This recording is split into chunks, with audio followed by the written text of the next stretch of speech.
mọ̀ pé àwọn haúsá fúlàní yìí wọ́n ń lórí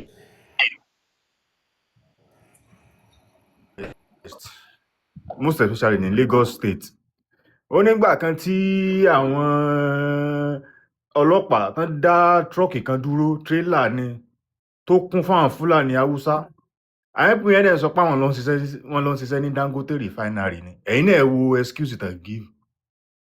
tẹ́ ẹ bá wo gbogbo Ìbẹ̀jú Lẹ́kì Dangote ti rọra lẹ̀ lọ ó ti ralẹ̀ lọ gbogbo ilẹ̀ tó sún métí omi gbogbo ló ti ra lọ. àwọn wẹ́rọ̀ pé wọ́n mọ sẹ́tù sí gbogbo ilẹ̀ yẹn.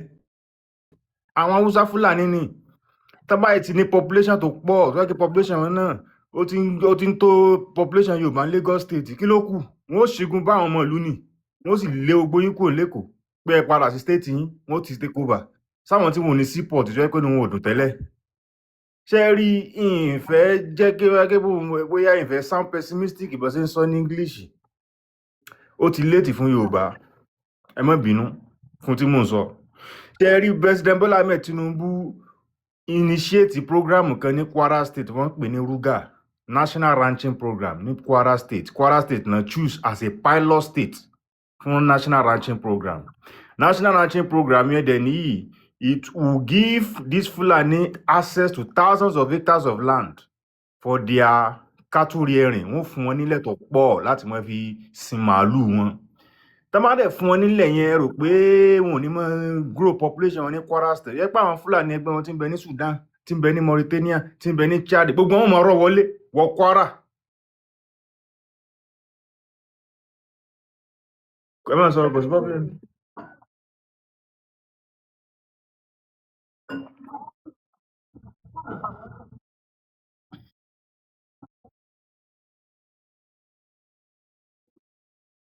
ìtẹ́ ń ṣe nìyẹn torí rántí yẹn ní tẹ́rí National Ranching Program yẹn wọ́n ti wá execute program yẹn báyìí tó yẹ pé nísìnyìí wọ́n ti ń fún wọn ní ilẹ̀ mọ̀ kán award ilẹ̀ thousands of hectares fún wọn láti máa fi sin ẹran. àwọn Ìgbò nígbà tí Hope Uzodinma tó fẹ́ ṣe ní Imo State àwọn Ìgbò láwọn ọgbà tán bàjá gidi kódà wọ́n fẹ́ padà.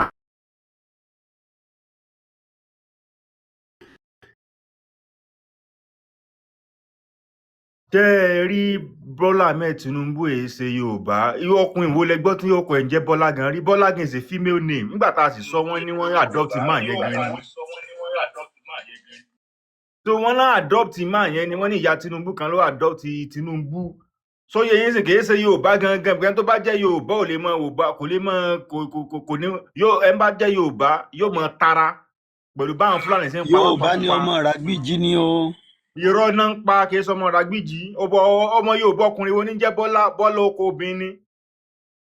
oko obìnrin mọ̀ tí ń jẹ́ Bọ́lá màmá mi gan Bọ́lá ni oko obìnrin ni ọkùnrin wo ní jẹ́ Bọ́lá Tító àbí Bọ́lá kíni. ṣé ní bàbá yẹn ṣe Yorùbá tí bàbá yẹn bá jẹ́ Yorùbá bó ṣe ń pa á pa ok nígbà tí wọ́n pa dọ́tà fọ́mà Afẹ́nifẹ́re leader pa Yọ̀fà Sànràtì Tinubu lọ bí ó lọ kí bàbá ń sọ̀rọ̀ where are the cows. ṣé tó yẹ kó mọ̀ sọ nìyẹn kò sọ kò tara bọ́n ṣe pa ọmọ bàbá yẹn. wọ́n lọ sí Ọ̀wọ̀ massacre wọ́n lọ pa àwọn yẹn wa lọ́wọ́ massacre close to 100 Yorùbá wọ́n pa wọ́n kò sí tara kò sí kankan. ṣé rí kíní tí ń bá wa ti pẹ́ gan gbogbo ìtàn kidnap àwọn ọmọ recently gan is nothing compared to what has been happening before now. wọ́n lọ sí Kwara wọ́n pa close to 200 people kí ló ṣẹlẹ̀. wọ́n lọ sí Odòyọ̀ National Park wọ́n pa àwọn bíi mẹ́ta kí ló ṣẹlẹ̀. wọ́n lọ sí Ondo wọ́n pọ̀ ọba kan bẹ̀ kí ló ṣẹlẹ̀. ní 2023 wọ́n pa àwọn ọba mẹ́ta ní Èkìtì state kò sí tara kò sí kankan àwọn Yorùbá yìí gan àgbọ̀n àgọ̀ ìbẹ̀rù ti pọ̀ jù àfi ká mọ̀ lérí Ìgbò kí ni Ìgbò ṣe fún wa. Yorùbá mélòó ni Ìgbò ti pa Yorùbá mélòó ló ti kú as a result of Igbo menace ní south kò sí. ẹ mọ̀ oríṣiríṣi platform lórí TikTok Ìgbò ni ó jẹ́ subject matter wọn. àwọn people ti wọlé sí wa lára àti láwọn Yorùbá míì tán jẹ́ Yorùbá Fúlàní nísìnyí. ó gba àwọn ọba Ìwó Olúwo of Ìwó gbogbo wọn náà ẹ ti mọ̀ kí n pàtó Olúwo of Ìwó tí ń sọ pé òun fẹ́ máa jẹ́ Emir of Ìwó wọ́n ti ń gbàbọ̀dé fún wa gradually. lẹ́yìn ìgbà tó sóun fẹ́ máa jẹ́ Emir of Ìwó ìgbà yẹn náà ló tún fẹ́ ọmọ Fúlàní. lẹ́yìn ìgbà yẹn náà ló tún fún Fúlàní ní ọjà kan tó súnmọ́ National Open University Study Center níwò pé ká máa nájà ń bẹ̀ gbogbo àwọn Fúlàní nínú nájà bẹ́ẹ̀ nísìnyí tẹ bá ra Fúlàní yẹn ẹlòmíì ju Arábù ní wẹ́wọ̀ pé ṣé Nigerians làwọn eléyìí tẹ́ bá rí mú wọn ṣóńṣó bí òyìnbó náà ṣe rí nílùú Ìwó lásán lẹ rò pé Fúlàní ọmọ dà wọn láàmú níwo ni wọn ò dà wọn láàmú àti bẹ́ẹ̀ ìkìràn mérò. ó ti fọ́mọ wọn tọmọ yẹn bá sì ti dọba lọ́la ní ìsinyìí ta lọ pé yóò lóyà tí rẹ̀ sọ́tànà Sókótó ni yóò mọ̀ pé wàhálà ti allegiance wọ̀lú o. Mufti Ìwó náà ní àwọn dongari tiẹ̀ náà ó láwọn ọkọ̀ náà ti ní small military rẹ̀ títí ń train àwọn ọmọ títí ń radicalize wọn fún jẹ́sìn àwọn tí wọ́n mọ wọ́ọ̀kì in connivance with those Fúlàní láti fi balẹ̀ Yorùbá jẹ́ nìyẹn ní ìsinyìí a tún ti ní ìsinyìí àpá ti fẹ́ mọ ní àwọn Fúlàní ní ìsinyìí tí ó mọ jẹ gọ́vnà tí ó mọ Fúlàní tẹ̀ tí ń jẹ local government chairman ní Ṣakí nísẹ̀yìn mo mọ Fúlàní méjì jẹ́ pé local government chairman ni wọ́n nísẹ̀yìn méjì.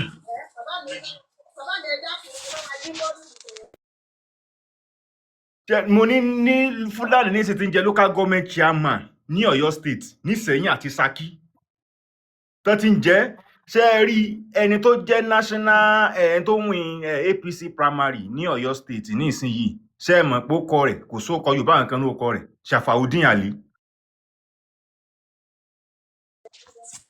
mo bá yẹn kan argue mo sọ fún yẹn kan mo ní sọ gọ́vnà kan ní tó ti jẹ́ ńlẹ̀ Yorùbá rí tí ó kò sí ókọ Yorùbá kan láàrin ọkọ rẹ̀ kò lè sọ eléyìí ní ìsìn first governor tá ní ìsìn nílẹ̀ Yorùbá tí ò sí ókọ Yorùbá kan lóko ẹnu àwọn fanatist burúkú tó yẹ pé wọ́n impose sharia law tó yẹ kí wọ́n tún wá jẹ́ kí àwọn Fúlàní yẹn kan tún wá gbòòrò nílẹ̀ Yorùbá lẹ́wọ̀ yẹn gradually ni. ọpọlọ yín ò ní jọba.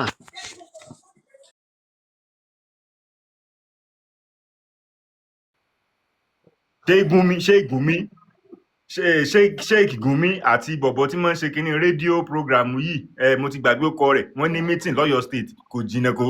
Oríyọmí Hamzat Oríyọmí náà tún show interest pé ó fẹ́ lọ fún gómìnà gbogbo ara tó bá sì fẹ́ lọ fún gómìnà yóò mọ promise àwọn Fúlàní ẹgbẹ́ tẹ́ bá support mi ṣàríà yẹn yín impose ẹ̀ á ṣe gbogbo everything ok ní ìsìngbà tán kó àwọn ọmọ yẹn ní ìsìn ẹwà àwọn bá wọn ò sọ nǹkan kan Ọọ̀ni of Ifẹ̀ dákẹ́ Aláàfin Ọ̀yọ́ dákẹ́ kí ló dé tí gbogbo wọn dákẹ́ kí ló dé gbogbo wọn dákẹ́ ẹ̀wẹ̀ jẹ́ tó ló sọ̀rọ̀.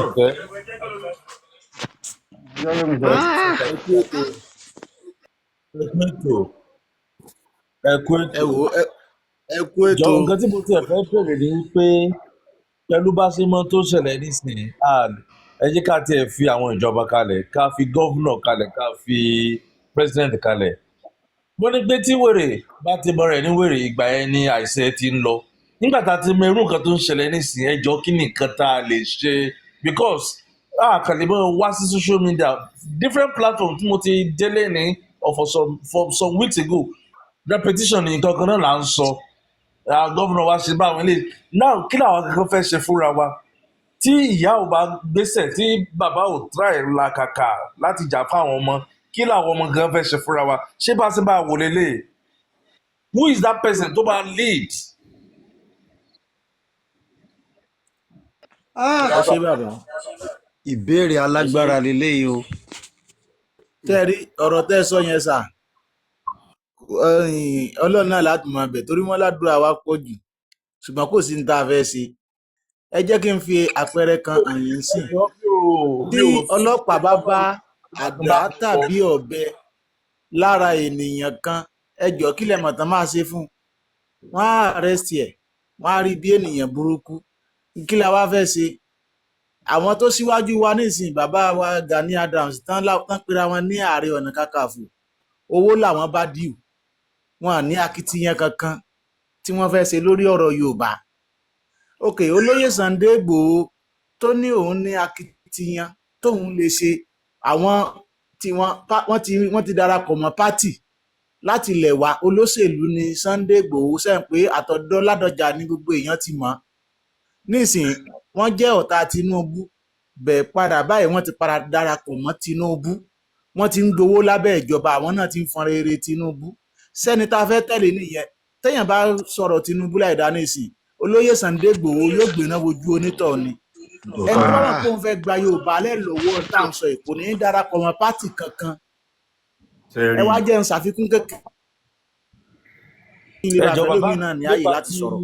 tẹ́rí Bọ́lá Ahmed tẹ́ ń wò yẹn bàbá yẹn ti wà lẹ́yìn Haúsá tipẹ́tipẹ́ wọ́n ti wà lẹ́yìn Haúsá tipẹ́tipẹ́ sẹ́rí tí ẹjẹ́ ń fi òótọ́ ẹjẹ́ pọ́nbélé sọ̀rọ̀ lẹ fún sọ. gbogbo yín dẹ̀ lọ rántí tí ọjà kan bá jóná nílé Haúsá bàbá yẹn máa ń fún wọn lówó ẹ lọ sí recharge lórí tí mo sọ yìí ẹ wá júwe ọjà tó jóná nílẹ̀ Yorùbá tí bàbá yẹn sọ̀pọ́ọ̀tì wọn rí Gbági jóná Alẹ́sìnlọ́yẹ́ jóná nílẹ̀ Yorùbá bàbá yìí ò fún wọn kọ́bọ̀ rí kó tó di pé wọ́n di president ni o ṣùgbọ́n tí ọjà kan bá jóná nílẹ̀ Haúsá bàbá yẹn máa gbé millions of naira fún wọn nígbà tí wọ́n ti di president so àwọn yẹn wọ́n fálú Haúsá jù wá lọ torí wọ́n ti wò wípé ìbò Haúsá pọ̀ jù bo Yorùbá lọ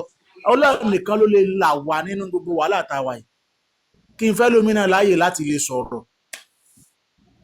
ẹjọ nípa tí ọ̀rọ̀ olóyè Sunday Igboho tẹ́ sọ yẹn nǹkan mi ò súnmọ́ wọ ò bọ̀ nǹkan tí èmi kan ń wò tí mo ń rò ni pé ẹni tí ó túyàn sílẹ̀ gbà tí olóyè Sunday Igboho wà ní exile tọ́dẹ̀ tí wọ́n kalẹ̀ ó di dandan láti nífẹ̀ẹ́ mi ò fẹ́ I don't want to put anything about politics or maybe I'm being biased here but ó di dandan kí wọ́n láìkí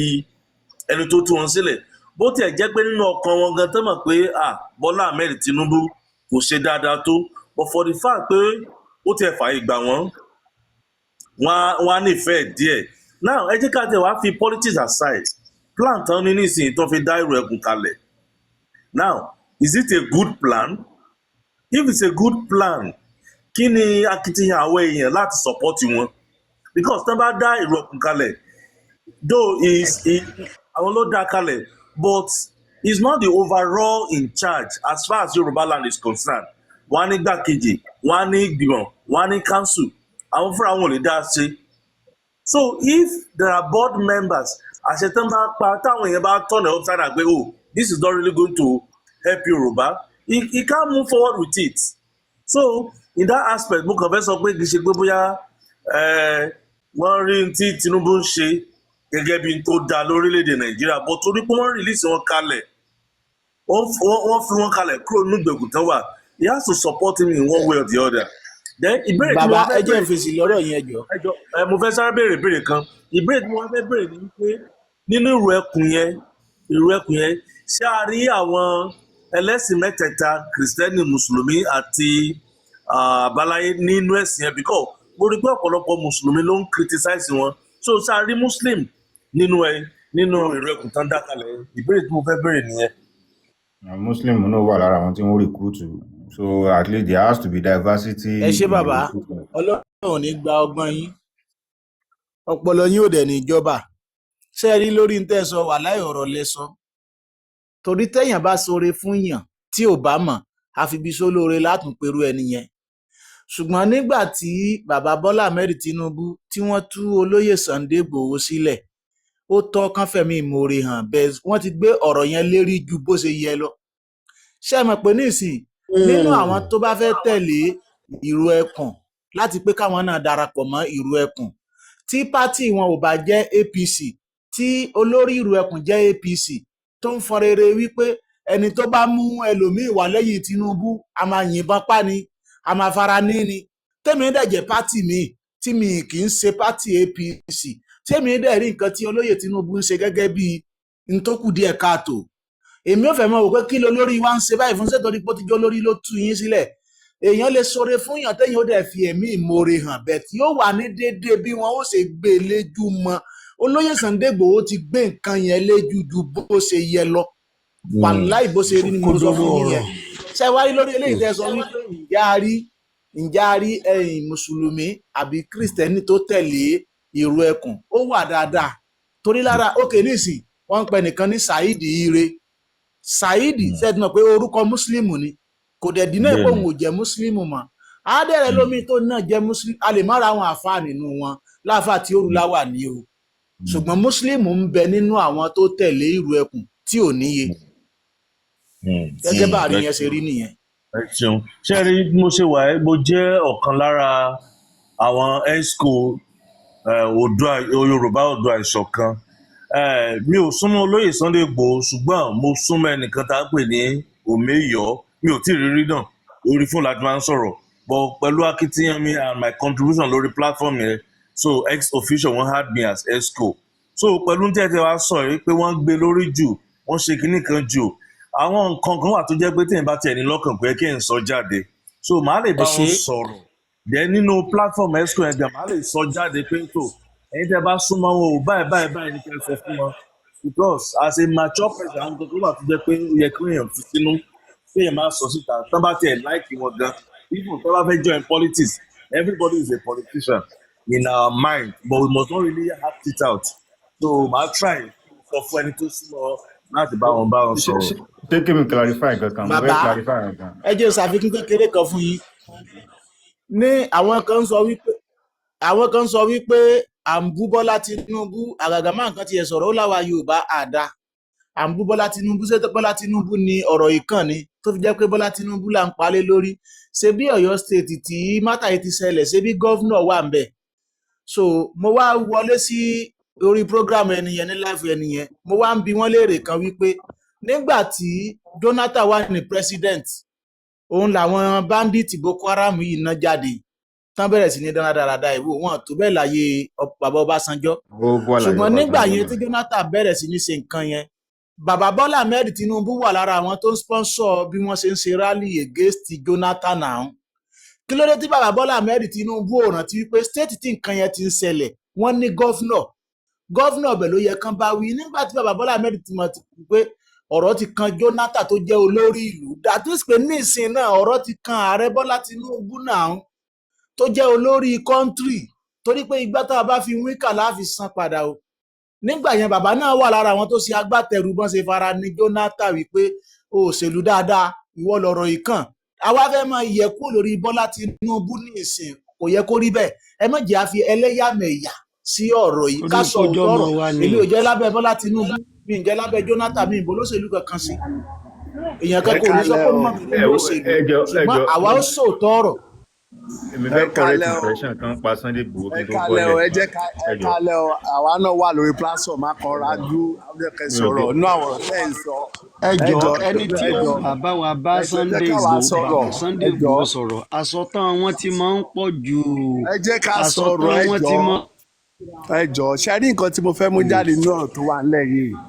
ṣòye nǹkan tí Tinubu gbìn òun ló ń ká ó dàlúrú ní ẹ ṣe sùúrù náà èwo ni ó dàlúrú ó dàlúrú láyé ìgbà Jonathan tó ti yẹn àjẹmọ́ wọn àti bàbá wọn àti ọ̀rẹ́ ìtàn ìjọ kú èmi ló kàn èmi mo gbé débẹ̀ tó yẹ ń sìn yẹn ló ń gbé ń sìn nǹkan kan mo wá rí kíní kan lórí platform bọ̀bọ̀ ọmọ Áfíríkà yìí tó wà ní kílókọ̀ bọ́ iná bọ̀bọ̀ small boy tó jẹ́ president sójà yìí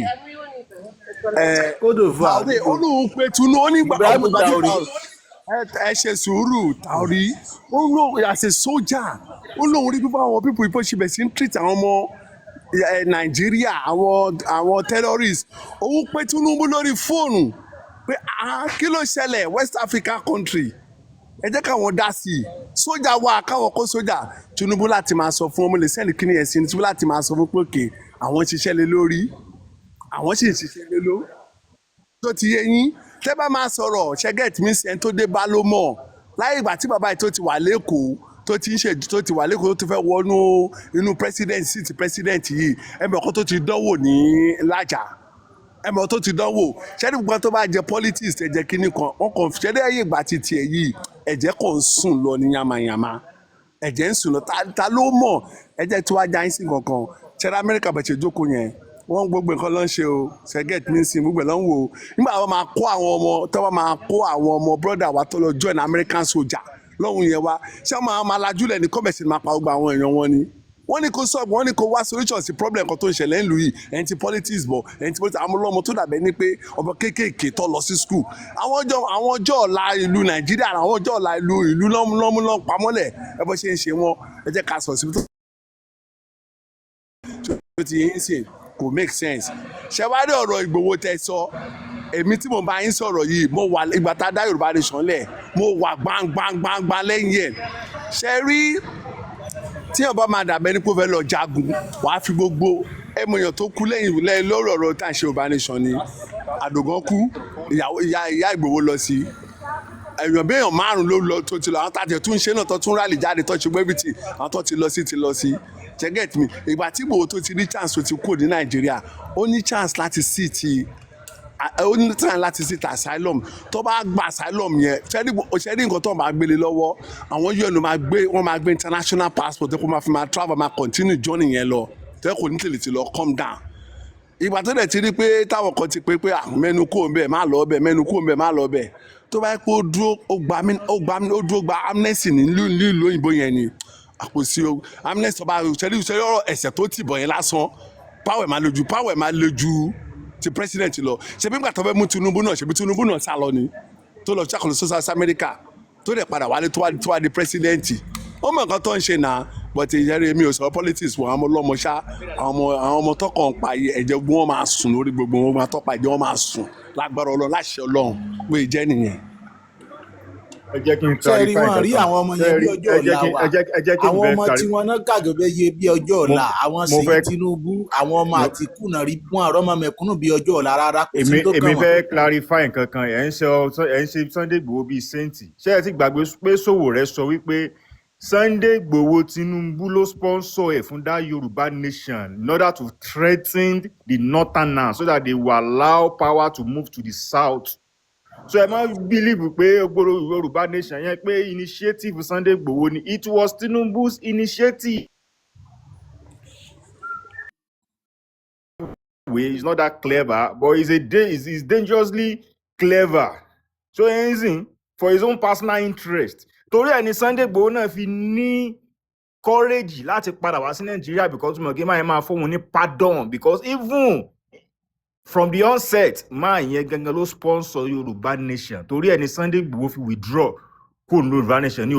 òfin tààràtààrà kọ bí ara sí because ó bá yẹ pé initiative Sunday Igboho ni kò ní dànù bó ṣe dànù yẹn so initiative Bọ́lá Ahmed Tinubu ni ẹ má jẹ́ ká tanra wa. Thank you. ó nu gbogbo ẹ̀ báyìí o.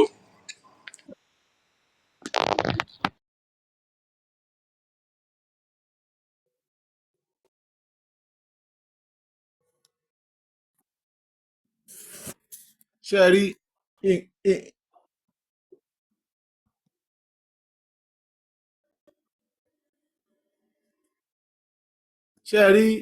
nǹkan tèmi kàn fẹ́ sọ lórí ọkàn tèmi o àwọn tó ń jàjà ẹ̀sìn yẹn lèmi fẹ́ bẹ̀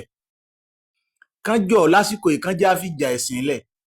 àáfàá tó bá mọ̀ pé rílí muslim lòun kó sàáfà rẹ̀ láàyè tiẹ̀ ìwọ tó bá mọ̀ pé christianity ni ẹ ṣe christianity ẹ láàyè tiẹ̀ ìwọ tó bá mọ̀ wípé ẹlẹ́sìn àbáláyé ni ẹ máa ṣẹ̀sìn àbáláyé ẹ kí muslim máa fọkàn sí pé òun ó máa bú ẹlẹ́sìn àbáláyé àbí christian kẹ́nìkan máa ta kẹ́nìkan yẹn ó dàbí èyí pé ọ̀rọ̀ tán máa ń sọ pẹ̀lú èpè áúlẹ̀ yẹn ọ̀rọ̀ yẹn ló ń ṣiṣẹ́ o èmi máa ń sọ kínní kan lọ́dọ̀ mi bíbá yìí mùsùlùmù ni mí jẹ́ ń ṣẹ̀sìn mi bó bá ṣe yé mi tí mo bá jẹ́ mùsùlùmù tí mo bá jáwé tí mo bá wagbò ìwọ tó jẹ́ mùsùlùmù tó olóòlè jáwé ò lè wagbò ṣẹ̀sìn tiẹ̀ wọ́n ní sin ẹ́ sí sáré tèmi wọ́n ní sin èmi náà sí sáré tiẹ̀ ṣẹ́rí tá a bá fi ìjà ẹ̀sìn kún nǹkan tó ń bẹ́lẹ̀ kò ní já rójú ráyè láti mójútó ohun tó bá kàn kò ní jẹ́ ká lè gbọ́ra wáyé òkè ní ìṣẹ́ ọlọ́mọdé àrógun mọ́jì àríwá tọrọ ìbádélẹ̀ ní ìsìn àfẹ́mọ́ wò pé àwọn àfáà lélẹ̀ yẹ mọ́ gbà wọn sí o àwọn gan àwọn ni wọ́n fa gbogbo nǹkan ìwọlé o àwọn ẹlẹ́sìn àbáláyé mọ̀ wípé àwọn eléyìí ẹlẹ́bọ ni ẹ mọ́ bá wọn sí o so nǹkan yẹn máa fẹ́ affect bí kò ṣe pé kí kálukú wá ọlọ́run tó dá ewé tó dá egbò ó dá kó lè máa wúlò fún wa ni o èmi ò tako ẹ̀sìn kankan mo ní babaláwo tó jọ̀rẹ́ mi mo ní kírísítẹ́nì tó jọ̀rẹ́ mi bí mo ṣe jẹ́ mùsùlùmí yìí kí n tó kúrò ní nàìjíríà ní ìbẹ́ nìkan kan jà sọ̀rọ̀ ẹ̀sìn kò kàn mí wọn ní sinmi sí sáré rẹ wọn ní sinmi sí sáré tèmi kálukú òjò lọ fèsì tiẹ̀ tó bá fayé lẹ̀ ni so kán jẹ́ àjọ pa ohùn pọ̀ torí kò kan ní òrùn ní lọ o ọ̀rọ̀ yìí nísìnyí bí mo ṣe wà ìjojoojúmọ́ lọ́kàn mi ò balẹ̀ láyà mi máa ń já yàrá sí ibi tí mo wà mi ò lè dá kán padà sí nàìjíríà lójijì pé mo fẹ́ padà sílé ibi tí mo ti ń rí tọ́rọ́ kọ́bọ̀ tí mo fi ń tọ́jú àwọn ọmọ mi ní n tá à ń gbọ́ pẹ̀lú nàìjíríà ní ìsinyìí pé ti dọ́yọ̀ state tó jẹ́ ìlú tiwa ọkàn wa ò balẹ̀ bẹ́ẹ̀ kán kúkú já fẹ́ kan gbé já ẹ̀sìn yẹn tì káfíèsì tó ń bẹ nílẹ̀ yìí tí wọ́n bá já sí báyìí á dàbí pé àwọn yẹn ti da èdìdì síwájú fún wa káàrin wa lè dàrú ká mọ̀ lè gbọ́ra wa yé tó bá dẹ̀ rí bẹ́ẹ̀ àwa náà ni ó jọ àfẹ́tì kọ́lọ́ ọbọ lọ́jọ́ ni kó fìsọ rẹ̀ sọ gbogbo wa ọlọ́run ó gbà fún wa o. ẹ jọ̀ọ́ ṣé mo lè sọ̀rọ̀ sórí ọ̀rọ̀ bọ́dà yẹn ẹ jọ̀ọ́. ẹ ṣe rí nǹkan tó ṣẹlẹ̀ ní àwọn kidnapper yẹn ẹ jọ̀ọ́ mo fọlọ́ọ̀bẹ kí ni kidnapper yẹn ò lè stop nàìjíríà bí wọ́n ti sọ di business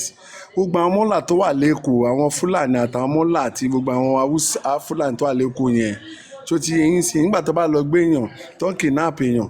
ẹni tó bá sọ pé sípò kò ní kàn ó máa pọ́n everybody ṣe bí wọ́n máa travel èèyàn kákò máa gbé mọ́tò àná òun travel lọ tó ti yẹn sí bá dẹ̀ tó bá òun travel lọ tó bá jáde láti inú igbó wọ́n á gbé wọn wọnú igbó lọ wọ́n á bẹ̀ sí wọ́n á gbé fóònù ọ̀fọ́n pé kọ́ńbẹ̀ yá kọ́ máa ṣẹ̀wé ó yá kọ́ńbẹ̀ sí máa pa àwọn fámìlì wọn ṣe get me sí nǹkan tó lè stop kíní yẹn ṣe get me sí ni pé ok wọ́n sọ fún pé ká pínyà ṣe yẹn ok ẹ jẹ́ ká gómìnà kan ṣe báyìí kó ní kálukú ní security kó jẹ́ pé kí Yorùbá máa ṣọ́ Yorùbá kí Yorùbá ní sójà títẹ̀ kí Yorùbá ní ọlọ́pàá títí wọn ẹ̀ tún ṣe yẹn tẹ́bílẹ̀ lè pe Tinubu mọ gbogbo nǹkan tó ń ṣẹlẹ̀ ní gbogbo àjọ tó ti yé yín sí yín ṣebí Amẹ́ríkà bá lọ sí Amẹ́ríkà ìlú tẹ́mi wà Europe mo wà yìí get me sí ìlú kọ̀ọ̀kan wọ́n ní police tiwọn lọ́tọ̀ but wọ́n get me sí wọ́n dẹ̀ control àwọn state náà control gbogbo ẹ̀ ṣó ti yé yín wọ́n sọ kí ni fún yín ẹ̀dẹ̀ ń wò àwọn ọmọ ọlọ́mọ tó dàpọ̀ ọmọ kéékèèké àmọ́ kéékèèké tó yẹ kó dàbẹ̀ ní ọlọ́mọ bá ọ tí mo kàn wọ kí ni ẹ ṣe lẹ́gùn òkúrú kí lè lè tẹ̀lé lé kí lúwo làwọ̀ kí ló ogun olówó bá lu inú èṣù olówó adó tó ń kọ̀ǹtró lè lù. wọ́n máa ń sunkún gbogbo ìgbà ní kí ló bá ti ń rá àwọn ọmọ yẹn. èṣù olóńkàn tí ṣàtúnjẹ kó dàbẹ̀ tó tún máa kọ́ ọmọ léwu ẹgẹ́ orí ẹ̀ ẹsẹ̀ tó sẹ́ náà ni kó lọ sí tíṣà. ẹ tún máa wo nǹkan ní Ghana wọ́n tún lé Nàìjíríà ní South Africa wọ́n tún lé Nàìjíríà ìlú òyìnbó ọ̀lẹ́ àwa mímba tẹ́lẹ̀ àwọn pípù yìí tó bá tó stage kan. ní Libya tá a wà yìí láti jẹta ọkàn wa ò balẹ̀ wọ́n ń lé gbogbo àwọn ọmọ Nàìjíríà ní Libya tá a wà yìí pé ká padà sílé wa láti jẹta ẹnìkan kan wa ò lè jáde.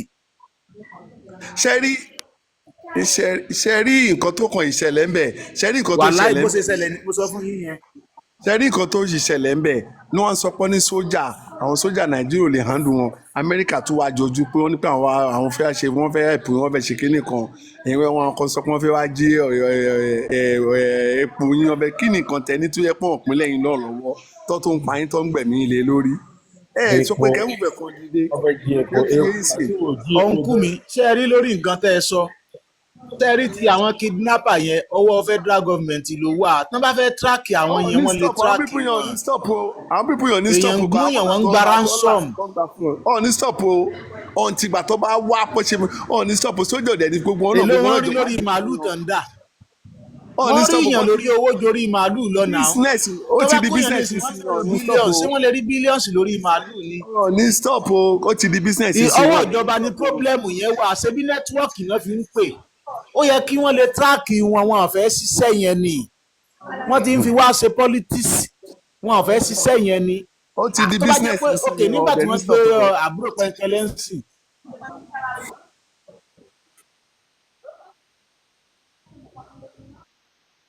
ok ma.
àdẹ̀ rí solúsàn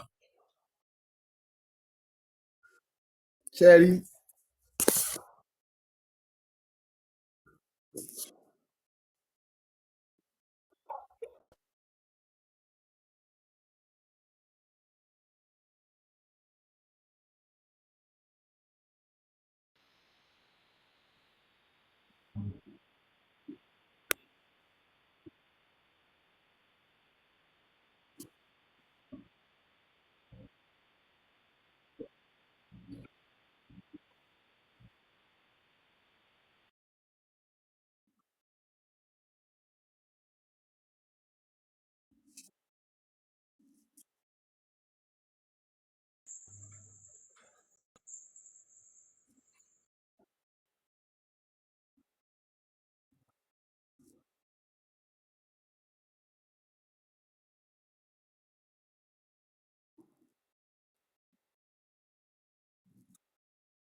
Oh, okay.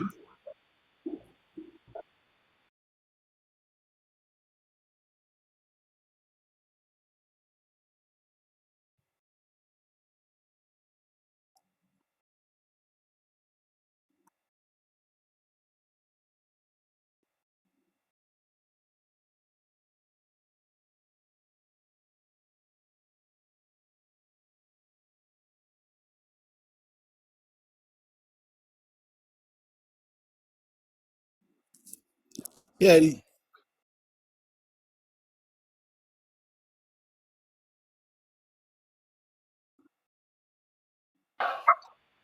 ṣe rí èmi ní àìdíà lórí ọ̀nà àbáyọ o.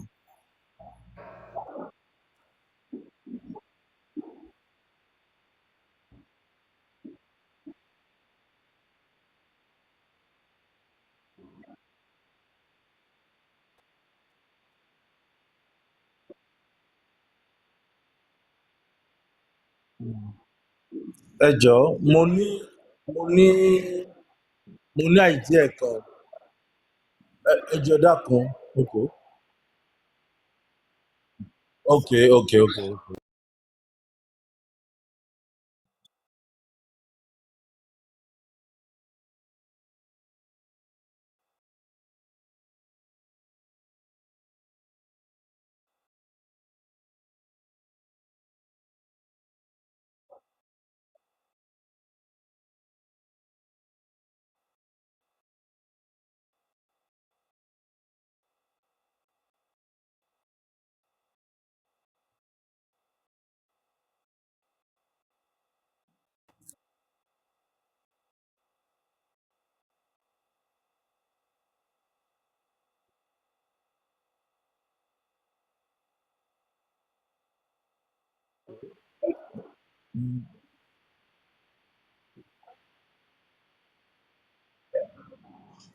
Ní àfikún, eh, bẹ́ẹ̀ bẹ́ẹ̀ ni àfikún àti idea ni mo fẹ́ ṣe sí mo kọ́ fẹ́ sọ̀rọ̀ nípa ti Sowore tán sọ ẹ̀ ó ti máa ń gbé ọ̀rọ̀ national issue sórí ju ọ̀rọ̀ Yorùbá lọ mo dẹ̀ rí i pé ó jẹ́ nìkan tó jẹ́ pé ó like protest tó bá jẹ́ pé ó lè wá sí ilẹ̀ Yorùbá ni kó wá lead the protest yẹn it would have been better. That's number one. Number two, ìgbà tá a rí pé kíní yìí ó ti kọjá agbára àwọn ìjọba wa èmi wá wò pé tá a bá rí ọmọ Yorùbá I'm not causing or creating anything mutiny or anything against Nigerian government but àwọn ọmọ Yorùbá tó bá wà ní security forces ó yẹ kí wọ́n ronú wọn kí wọ́n mọ̀ pé kíní yìí ó affect wọn tí wọ́n bá rò pé àwọn ní ìbọn dání ó yẹ kí wọ́n ronú pé wọ́n ní ìyá ńlé wọ́n ní bàbá ńlé wọ́n lọ́mọ ńlé wọ́n lábúrò ńlé wọ́n lẹ́bí ńlé and this thing ó máa affect wọn now kí ni plan wọn nígbà téèyàn bá ń protest what is their plan I'm not even telling them to support directly but they can just be watching to guide us because they are also part of it and they are going to benefit and at the end protest orí wọn that's another thing tá a bá lè pe àwọn ọmọ Yorùbá tó wà ní security forces kí wọ́n dáwọ́ dúró let them just be patient with us to support us to actualize this thing. Then ẹlẹ́kẹta àwọn first class ọba tó wà nílẹ̀ Yorùbá bóyá mi ò tí ì gbọ́ láti mi ò rí sí lórí social media ní o but mi ò tí ì gbọ́ látọ̀dọ̀ anybody I've never seen it ẹ jọ ṣé a lè march lọ sílé wọn ni in few numbers ká lọ bá wọn pa fẹ́rí wọn kí wọ́n tiẹ̀ sọ̀rọ̀ lórí ohun tó ṣẹlẹ̀ àwọn first class ọba Ọ̀ọ̀ni Ifẹ̀ ti Ìbàdàn ti Aláàfin Ọ̀yọ́ ti Ìjẹ̀bú all those first class or second class ọba we should hear from them. Àti ìgbọ́ láti ọ̀dọ̀ wọn ò tí sọ anything so wọ́n dàbí ẹni pé àwọn kan wọ́n ti go bàálù wọ́n ti wá cast spell lórí gbogbo ilẹ̀ Yorùbá ká má ronú because I don't just understand. So àwọn idea tí mo ní nìyẹn tá a bá lè gbé ìgbésẹ̀ lórí yẹn I think bóyá ó máa ṣiṣẹ́. ẹ ṣe. hello ẹ jẹ́ kí n sọ̀rọ̀ kan fún yín.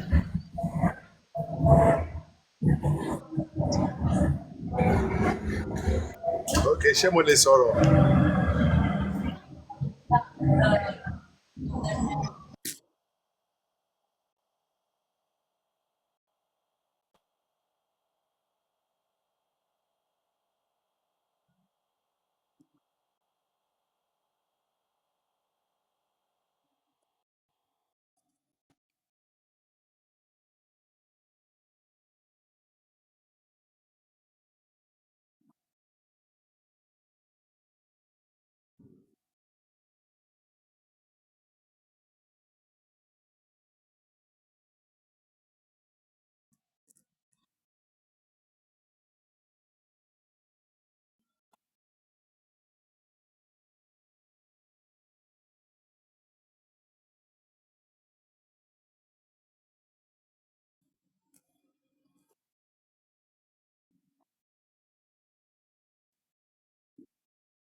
Ẹ jọ kí ni àwọn security forces NEPA ṣe nígbà tí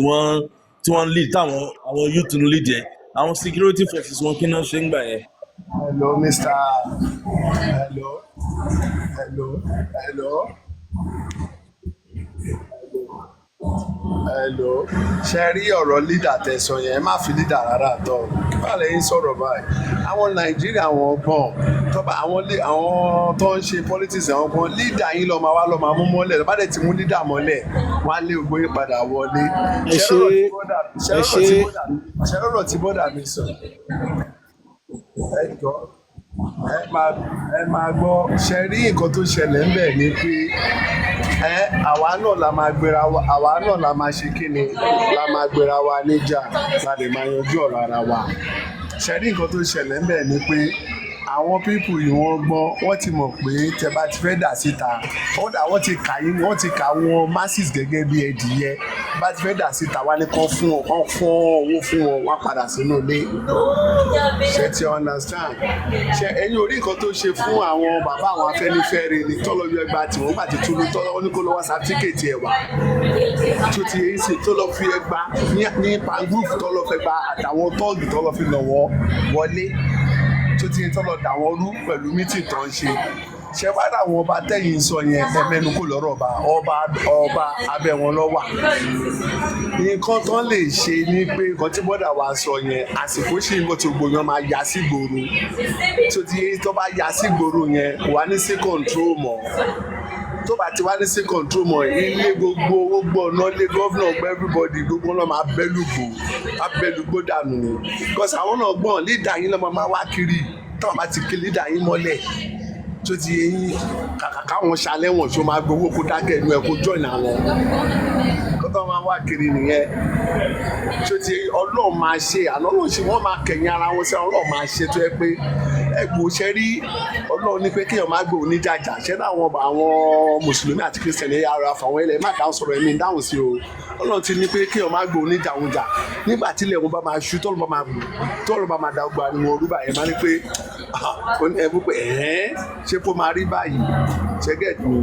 pé ní sọ́jú báyìí lọ́mọ wà nínú bọ́ọ̀sì mo ń lọ́lé ní ṣó ti ń ṣe. ẹ ṣe bọ́dà wa ọpọlọ yín ò ní bàjẹ́ ẹ ṣe rí lórí ọ̀rọ̀ tẹ́ ẹ sọ yẹn tí a bá ní kí àwọn èèyàn máa fọ́n síta ká máa retí pé nìkan máa lead kò sẹ́ni tí ò ní rẹ̀ náà téèyàn bá jáde lẹ́ni tó jáde lọ́la táàrí resort ó máa padà sú anybody ṣé ẹ rí mi bí mo ṣe wà mo sọ fún yín ilẹ̀ Libya ni mo wà mo ti sọ fún ìyàwó mi èmi ni mo là àwọn ọmọ mi ọjọ́ ọ̀la wọn dẹ̀ jẹ mí lógún mo ti sọ fún tí a bá gbọ́ wípé wọ́n rí àwọn ọmọ tán kó lọ yẹn kó padà àwọn ọmọ mi kankan ò gbọ́dọ̀ lọ sí school mo lọ́mọ ní yunifásitì mo ní secondary mo dẹ̀ ní ọmọ ní primary wàláhì ọ̀rọ̀ tí mò ń bá yín sọ ẹ̀ mo fi Ọlọ́run ọba tó dá mi búra mo dẹ̀ máa ń ṣe first message sáwọn tó já wọn tíṣà àwọn èyí tí mo bá lè pè mo lè pè é ṣe rí nípa ọ̀rọ̀ yẹn nǹkan tẹ́mi mọ̀ tá a lè ṣe tí ò ní wàhálà nínú ni wípé anybody kó má jẹ́ Ọ̀yọ́ state nìkan kan sọ fún àwọn ọmọ wọn ọmọ kankan ò gbọ́dọ̀ lọ sí school tí ọmọ kankan ò bá lọ sí school láì jẹ́ wípé a bá rí àwọn ọmọ tí wọ́n kó lọ yẹn ibi ọ̀rọ̀ àwọn ọmọ yìí náà ni wàhálà ti fẹ́ jẹ wá òun náà la máa gbà wọlé sáwọn náà lára ṣùgbọ́n tá a bá tó dé pé ẹnìkan máa léèdì kan máa jáde kan máa kò sẹ́ni tí ò ní padà rẹ àwọn èèyàn yóò ní dáhùn kókó ni brọ́dà mi ti sọ ìtàn bá po lórí tó ń lídìí níṣẹ́ pé wá sọ̀rọ̀ ààrẹ ò tán fún lówó tó o bá gbowó yìí ó fẹ́wọ̀n jura á wà kéèsì sí ẹ lọ́rùn sẹ́ẹ̀ pé ó náwó pé ìyà ọ̀pọ̀ èèyàn lòun nìkan fẹ́ dájẹ́ yìí ṣùgbọ́n káwa tá a jẹ́ mẹ̀kúnnù yìí gangan ká pa èrò wa pọ̀ kí kálukú jẹ́ kọ́mọ ẹ̀ jókòó sílé so ọ̀ǹtìgbà tá a bá rí àwọn ọmọ tí wọ́n kó lọ yìí ibi tọ́rọ̀ ti jẹ wá tá gbogbo wa fi ń yarí sí gangan ni tí ò bá sí yẹn béèyàn ṣe rálì lónìí tó ṣe rálì lọ́la ìjọba tẹ́ ń ṣe rálì lé lórí tibí tó bá jáde sí yín ni táìbà fi máa ṣe rálì ọ̀sẹ̀ kan ó máa rẹ anybody báàrin yẹn ṣe rí nìyẹn ọ̀ǹtì káwa àbálówó lọ́wọ́ ti ní àwa la máa gbìjà ara wa ọ̀nà tẹ́mi mọ̀ tá a fi lè gbìjà ara wa ni pé ok ọjọ́ ọ̀la àwọn ọmọ wa là ń lé tá a fi ń fi wọ́n sí skul kí kálukú jẹ́ kí àwọn ọmọ ẹ̀ tí kálukú bá gbàgbé pé ọmọ tí wọ́n mú lọ èkó sọmọ mi inú rẹ̀ ṣùgbọ́n ẹ jẹ́ ń gbé sí kótókótó bá jọ ọmọ mi bẹ́ẹ̀ ńkọ́ ẹ̀yin ọmọ mi ẹ gbọ́dọ̀ lọ sí skul tá a bá ti ra àwọn ọmọ yẹn tó bá kárí gbogbo ilẹ̀ Yorùbá àwọn yẹn náà mọ̀ pé nǹkan ti sàwọn wá mọ̀ nǹkan tí wọ́n bá fẹ́ ṣe lé lórí nítorí mọ̀ tá a lè ṣe nìyẹn oṣù mọ̀ ká dóòrè pé tó bá yá nìsín àwọn ọmọ wọlé táwọn ọmọ bá ti padà wọlé skul nìsín ọ̀rọ̀ yẹn ti jẹ lọ ó ti tán nìyẹn. torí kò sẹ́ni tó fẹ́ fira ẹ̀ lẹ́ẹ̀kíyà máa dájẹ́ òun nìkan àwọn ìjọba tẹ̀ ń wo ìwọ̀n rí wa gẹ́gẹ́ bí èmi sọ lẹ́ẹ̀kan wọn àrà àwọn ọmọ wa bí ọjọ́ ọ̀la àwọn ọmọ tí wọ́n ókè nísìn gọ́vnà Ṣèyí Mákindé ọmọ ẹ̀ mélòó ló ń bẹ ní Ọ̀yọ́ state gọ́vnà Bíọ́dún ní Ògùn state ọmọ ẹ̀ mélòó ló ń bẹ lógùn state àwọn gọ́vnà yẹn ọmọ wọn mélòó náà wà ní kọ́ńtírì yìí tán ń kàwé tán ń lọ níbẹ̀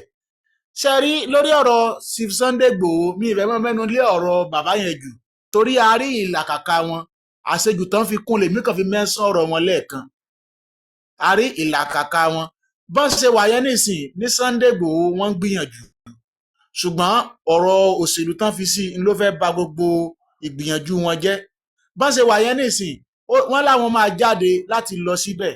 wọ́n sọ live èmi gan rí fídíò yẹn gọ́vnà Ṣèyí Mákindé kò àpúrúfù Sunday Igboho torí pé pátì ò pa wọ́n pọ̀ kò àpúrúfù Sunday Igboho ó ti ti òṣèlú bọ̀ ṣé tó bá jẹ́ pé ọmọ Ṣèyí Mákindé bá wà nínú àwọn tí wọ́n kó yẹn tí ẹnìkan wá jáde pé òun máa lọ gbà wọ́n wá sọ máa dúró de wípé ààrẹ kan ò fọwọ́ sí so ọlọ́run ọba alájọ́ ni kó ṣàánú wa lórí ọ̀rọ̀ tó ń ṣẹlẹ̀ yìí wọ́n ti òṣèlú bọ̀ bí kò ṣe pé kíkálukú wa kúkú wá bẹ̀rẹ̀ láti inú ilé wa pé kíkálukú sọ fáwọn ọmọ kan kò gbọ́dọ̀ lọ sí skul tá a bá tí ì gbọ́ wípé àwọn ọmọ yìí dé àwọn tán kó l'Ògbómọ̀ṣọ́ wọ́n dé padà o èmi mo sọ fáwọn ọmọ mi tí ó dẹ̀ mọ rí bẹ́ẹ̀ tá a bá ti gbọ́ pé wọ́n dé padà torí táwọn yẹn bá fi padà wọlé skul ní ìsìn láti jẹ̀pa ara wọn yẹn àwọn yẹn ti lost ní tiwọn nìyẹn o wọ́n lágbára náà sí báwọn yẹn ń ṣe fídíò wọ́n ń post ẹ̀ kí ni nẹ́tíwọ́ọ̀kì wà fún wọ́n lè tíráàkì wọn tó bá fẹ́ tíráàkì wọn ṣùgbọ́n ọlá wípé gọ́fìnà Ọ̀yọ́ state kò bá ẹgbẹ́ tó wà lókè mu so wọ́n ti òṣèlú bọ̀ ṣàdéhùn pé gọ́fìnà Ọ̀yọ́ state náà ní ìṣòro náà ti kọ̀ǹtẹ́sì fún president so ó ti jọ́ta Tinubu pátì ò pa wọ́n pọ̀ kò ní jẹ́ kó lè yà sí tó ṣẹlẹ̀ lọ́yọ́ state sọ́yọ́ state nìkan yẹn ti wá ń ṣẹlẹ̀ ó ṣẹlẹ̀ ní Ìlọrin tó jẹ́ pátì pa wọ́n pọ̀ náà kí ló dé tí ààrẹ ò rí akitiyan kankan ṣe sí ó ń ṣẹlẹ̀ ní ẹrùgbà tó ti ń ṣẹlẹ̀ ní Ìlọrin táwọn ará Ìlọrin dàbí pé wọ́n sì ní Nàìjíríà tí wọ́n ń wọlé kó wọn ṣe bí APC ní gọ́fìnà Ìlọrin so nǹkan yìí wà lọ́wọ́ ìjọba àpapọ̀ ṣùgbọ́n mi ò lè dì fún ìjọba àpapọ̀ nìkan àwa tá a wà nílùú gbogbo wa kájọ mọ̀ pé kí la fẹ́ ṣe lórí ọ̀rọ̀ yìí kẹ́nìbọ̀dì fẹnu kò pé ọmọ òun ò gbọ́dọ̀ lọ sí skul kí gbogbo wa gbé sí kọ́ndíṣàn wípé àwọn ọmọ wa ni wọ́n kó ká mọ̀ wò pé ọmọ Ọ̀yọ́ state kan mẹ́nìkan náà kó so tí wọn bá ti lè ṣe nǹkan yẹn èèyàn jáde ló ṣe rárí lónìí yóò ṣe rárí lọ́la kálukú lónìí tí ó ṣe tí ó fi jẹun o téèyàn bá jáde lónìí tó bá jáde ọ̀sẹ̀ kan tí ò bá ní solution yóò padà rẹ̀ èèyàn ẹ má jẹ́ àtàrà wa ó lè jẹ́ àwọn ìjọba yẹn níbẹ̀ pé ẹ̀jẹ̀ kan máa dààmú nígbò báyá tó bá rẹ̀ wọ́n á para wọn máa padà rọ̀ ṣùgbọ́n táwọn ọmọ wa bá jókòó sílé tí wọn ò lọ sí skul táàtì ìra wọn yẹn tẹ́nibọ̀dì tí ẹnu gbogbo wájọ kò túra túlẹ̀ Yorùbá ẹ̀ rí pé àwọn gangan máa wá nǹkan ṣe sí ọ̀rọ̀ mi ò jù báyìí lọ kí n fẹ́ lò ní ìlàyé kì í ṣe jíjáde pé èèyàn kan máa rìn káàkiri ṣe ìjọ tí ok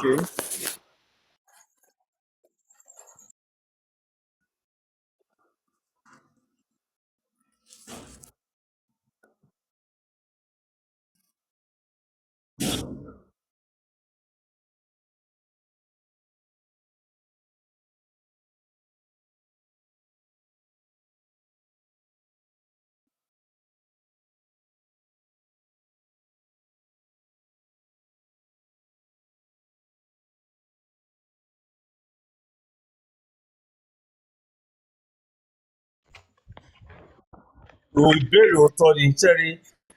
ìyẹn náà ó pẹ̀lú solution declare state of emergency kì í ṣe school nìkan gan sẹ́rí ẹ̀jẹ̀ dá lóhùn ṣẹ́rí ọ̀rọ̀ tí bọ̀dá yẹn sọ it's a good question lọ béèrè question dẹ̀ ní meaning nǹkan tó àbẹ̀ ní pé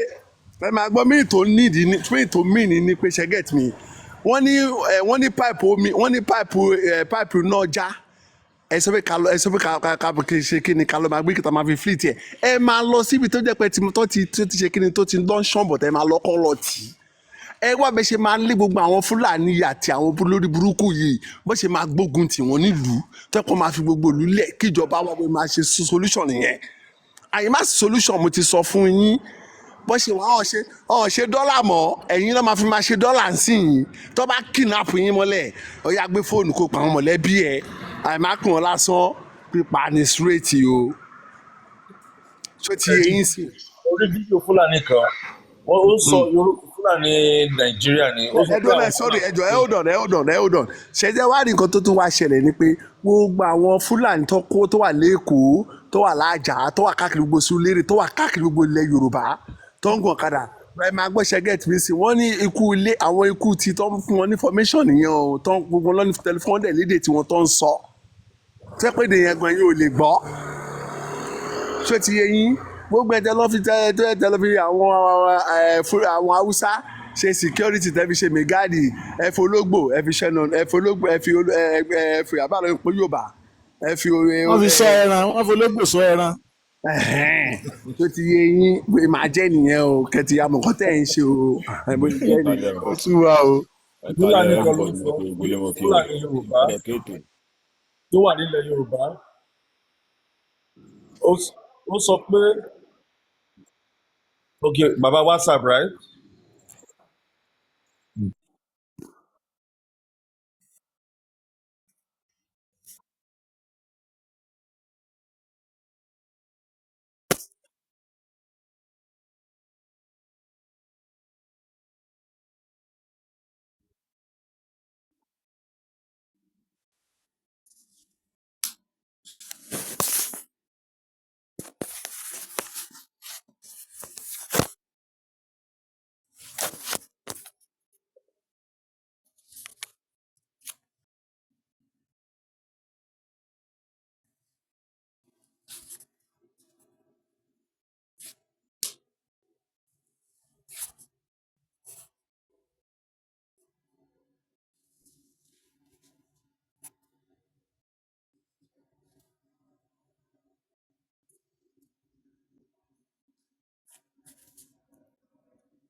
Security social.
ọ̀rọ̀ tí Nàìjíríà tó máa rí báyìí tó bá yá.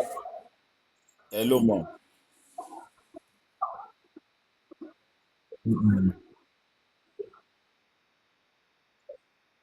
ẹ ló mọ̀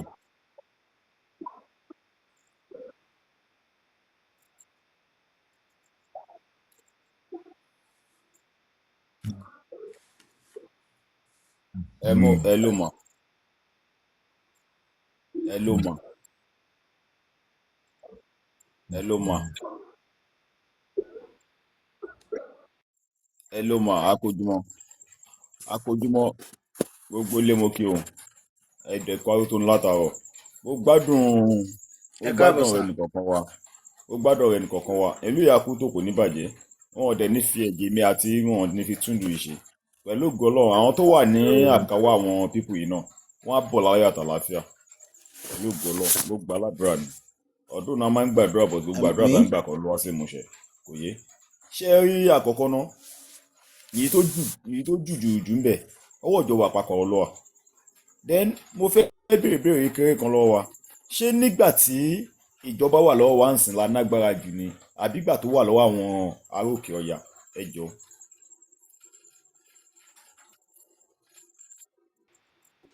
ẹjọ́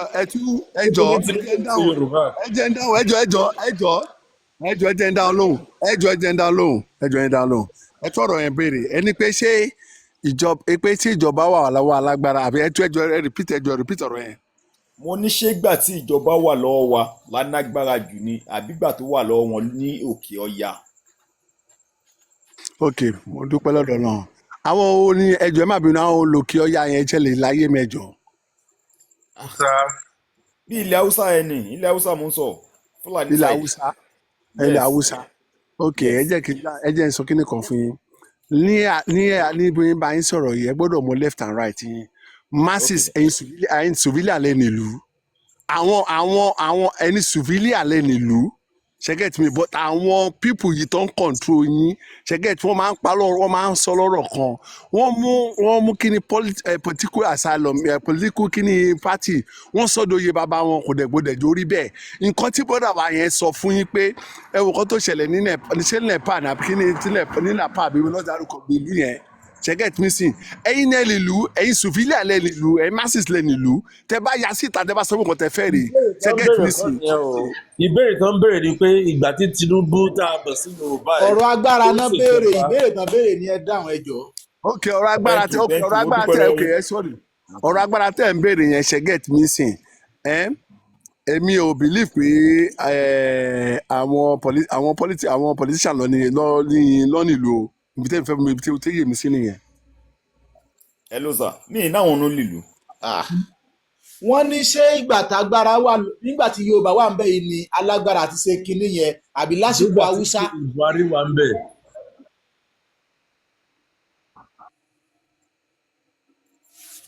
ìbéèrè wọn yẹn gan clear mú láìkí ẹ̀. exactly. ok ìgbà tó ọmọ Yorùbá ní sábìlì pé ọmọ Yorùbá ní. ìgbà tó wà lọ́wọ́ Yorùbá ni àsìkò ilé yẹ ká ní ká lágbára jù. ó yẹ ẹ jẹ́ má bínú ẹ ṣe.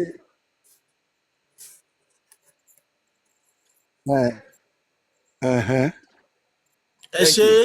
thank you mo dúpẹ́ ẹ dá mi lóhùn bó ṣe wù mí ẹ dá mi lóhùn ní nǹkan tó dẹ̀ yé mi dáadáa ṣé ẹ rí ẹ wá wò ó ṣebí táìmù Buhari ṣe bóun ní EndSARS ṣẹlẹ̀ ẹ wo bí EndSARS ṣe bó ṣe nágbára tó tí kò sẹ́ni tó respect ń pérò ẹ lè wáyé but wẹ́rẹ́wẹ́rẹ́ ló bẹ̀rẹ̀ ìjẹ́ wá lè tọ́ka fún mi bóyá bí èèyàn 10 ní Nàìjíríà yìí tó yẹ pé àwọn ló ṣíwájú EndSARS yẹn. kò sí. thank you but ìlú ló jáde o. láì sí agbá kí lẹ wí. ìlú ló jáde. mo ní aráàlú ló jáde. thank you láì wá sí agbára lọ́wọ́ ọmọ Yorùbá ń gbà náà ta ló pa wá dànù ní tógèètì kì í ṣe nọ́ọ̀tì náà ti pa wá.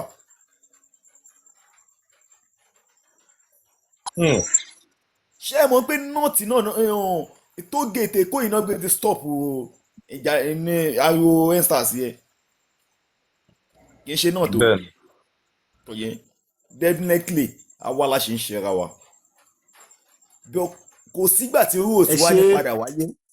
kò wá tún wá jẹ ká máa gọ sẹ́yìn ara wa ẹ yẹ ká sòótọ́ ọ̀rọ̀ jáde kò yé but àwọn kan ń pariwo ẹ̀ àwọn tá a tún wá kọ́ fi ṣaṣojú ìpòkè wọ́n tẹ̀ lè dúró pẹ̀lú wa tá a dẹ̀ ní ìdí wọn a ní ìdí wọn bet láì ní ìdí wọn náà ètò pa ti kọ́ tì wọ́n síwájú wọ́n ti dẹni tó ń kó bá wa kò yé wọ́n ti dẹni tó ń kó bá wa ohun tó wà nínú nǹkan tó ń fà á sẹ́yìn because àwọn ti mọ àwọn tó tún nágbára lẹ́gbẹ̀ẹ́ àwọn tí gẹ̀ẹ́sì nǹkan tí mo ń sọ wọ́n ti mọ tó tún lágbára lẹ́gbẹ̀ẹ́ àwọn táwọn bá dẹ̀ ti súnmọ́ wọn lókè àwọn gangan ló máa tọ́ka léyìí ló máa tọ́ka orúkọ yìí fún wọn ok ẹnìkan mìmí kí ohun Tinubu kọjá lọ yìí láàrin ọ̀sẹ̀ kan wọ́n wọ́ ẹni yẹn kan láì jẹ́ kí wọ́n rí fèsì ẹ̀ wọ́n trace ẹ̀ pẹ̀lú rẹ́kọ̀dù ẹ̀ pẹ̀lú everything true network náà ni thank you ká tó wá sọ àwọn tó ń gbé kámẹ́rà tí wọ́n yára wọn nu gbó ẹ̀dẹ̀ ní ká ṣe PVN wọn àdẹ̀ ráwọn yẹn track ẹ̀dẹ̀ ráwọn yẹn track àwọn tó ń pààyàn dáná ẹ̀rí wọn track ẹnìkan wá mímí kí ohun lásán ẹ track ẹ lọ gbé ṣèjọba là ń ṣe yẹn ṣá. ẹ ṣe bọ̀ tèmi mọ̀ o ọpọlọ yóò ní dọ́bà. ẹ̀jẹ̀ aláìṣẹ̀ tí wọ́n ń padànù ó sì máa padà ké lórí wọn tẹ́bí tara wọn pẹ̀lú ògo Ọlọ́run wọn ní bọ́m̀bẹ̀ tó bá bẹ̀rẹ̀. èmi ṣàmì o. èmi náà ṣàmì o àmì o.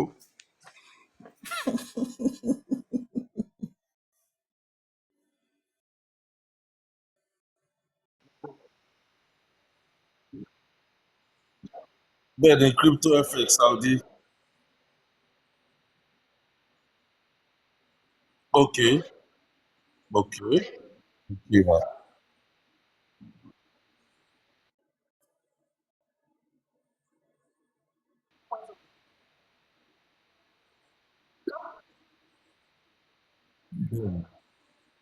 Bẹ́ẹ̀ni.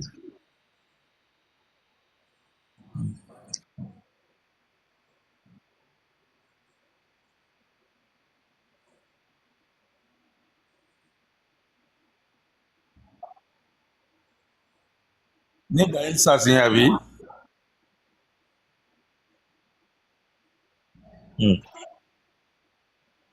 ìyá mi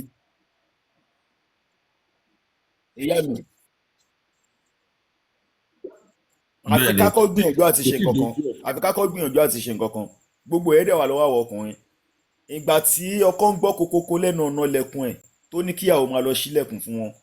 tóun lọ ń forí pamọ́ sábẹ́ bẹ́ẹ̀dì ṣé dágbé tó máa bẹ̀rẹ̀ nu kò yé ṣé dágbé tó máa bẹ̀rẹ̀ nu ọkọ míì náà tó tún nágídí àti jáde ìyàwó àmà bùsọ má lọ bẹ̀ ṣé bá ṣe máa bẹ̀rẹ̀ nu èmi máa ń sọ nǹkan kan fún ìyàwó mi nílé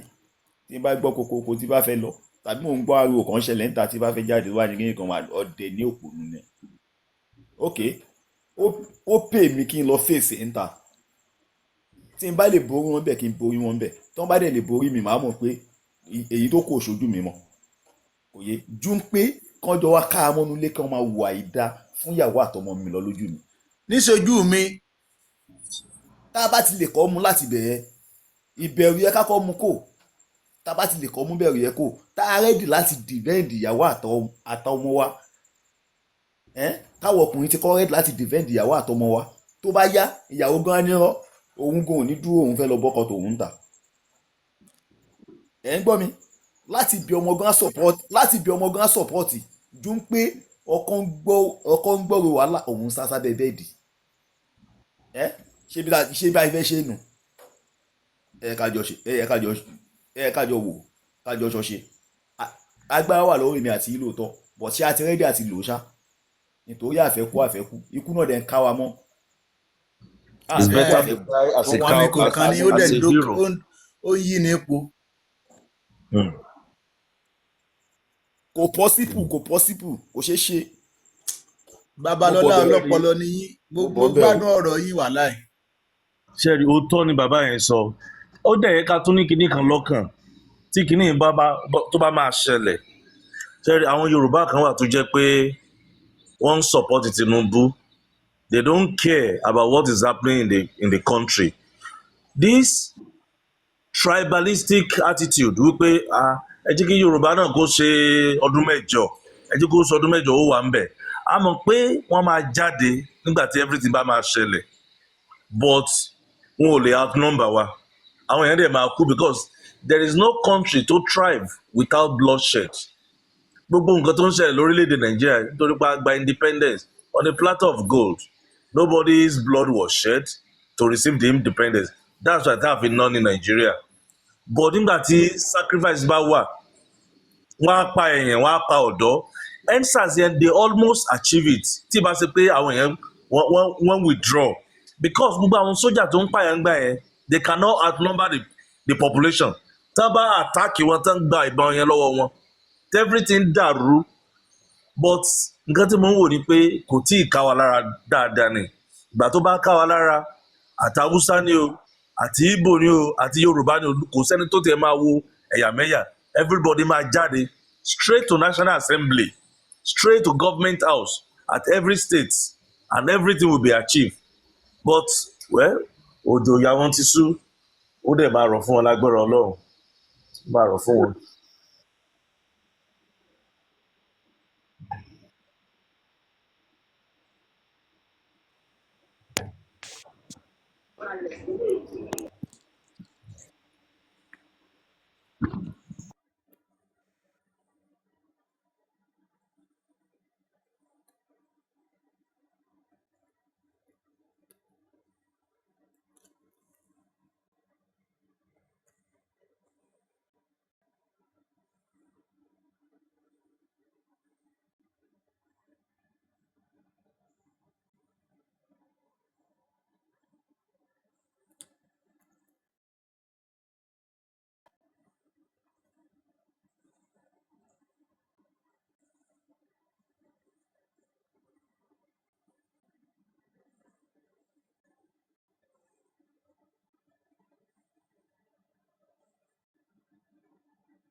ẹ ló sà,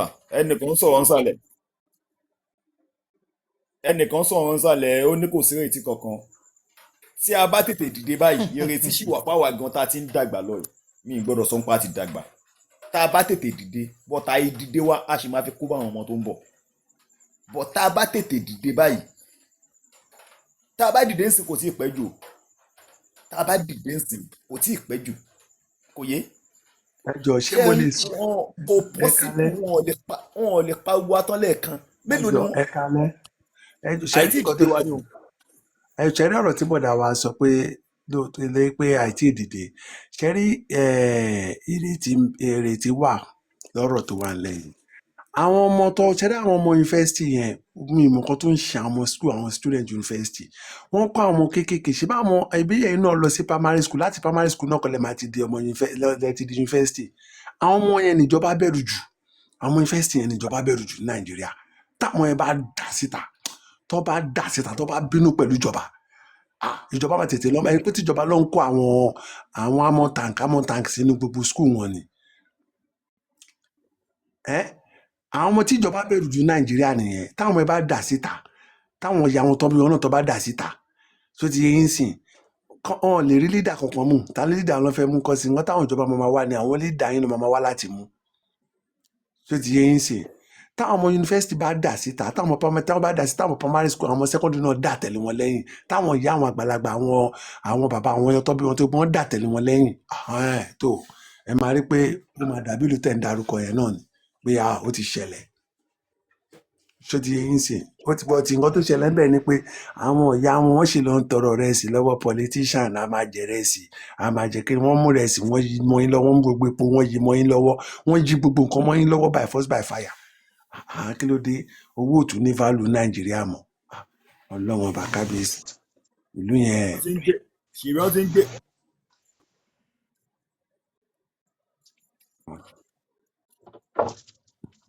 níbo náà ti fún ẹ ẹbí wọ́n ti ń pákéjì kátọ̀ fáwọn ìyá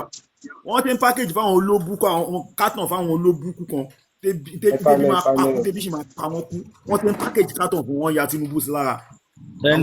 àwọn táyọ̀ wọn ti olùkú muṣu. EndSARS yẹn ni.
àwọn kọ́ńtì ilẹ̀ Yorùbá ti ẹ̀kọ́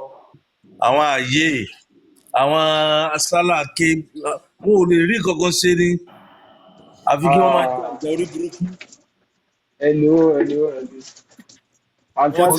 wọ́n ti ra wọn.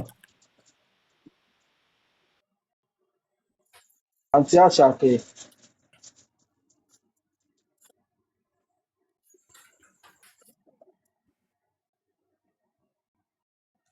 ẹ ti rí pé mi ò wá sí prógrámù yín láti jẹ mi ò fẹ́ sọ̀rọ̀ jù ṣé ẹ ti rí pé tí mò ń sọ lọ́jọ́ yẹn ẹ ti rí pé náà wọ́n padà sọ yìí tí mò ń sọ fún yín lọ́jọ́ pé àwọn èèyàn wa títí wọ́n gán pọ̀ ju ti ìjọba lọ ẹ ti rí fóònù ẹ jẹ́ ká máa sọ̀rọ̀ wọn lọ. ẹ jẹ́ kó máa sọ̀rọ̀ wọn lọ ẹ jẹ́ kó máa sọ̀rọ̀ wọn lọ.